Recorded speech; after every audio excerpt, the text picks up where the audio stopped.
Hello guys, good morning. So ito na naman tayo, buhay dagat, buhay marino. So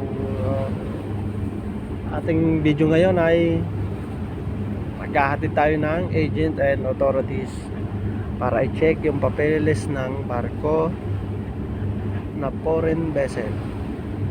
So yan guys, ayun yung barko na pupuntahan natin, medyo napakalayo.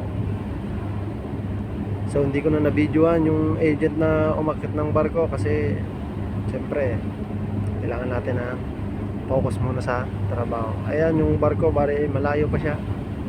So tatakbuhin natin para ihatid yung agent. So napakaganda ng panahon ngayon, maaraw. Pero maalo naman sa tabi. So yan guys ang ating biyahe ngayon.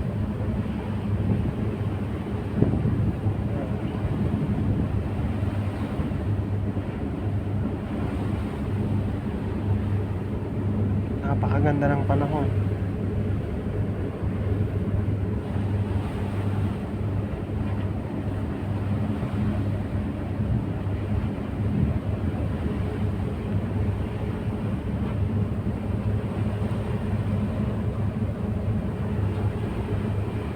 Dito nga pala tayo guys sa Calaca, Batangas. Wow, ang ganda ng panahon. Maalinsangan yung init. Ayan o, medyo maharap sa atin yung barko kasi tinawagan ng agent na lumapit ng bahagya.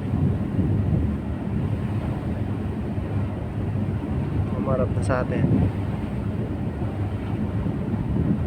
So malayo pa yan guys, sobrang layo pa.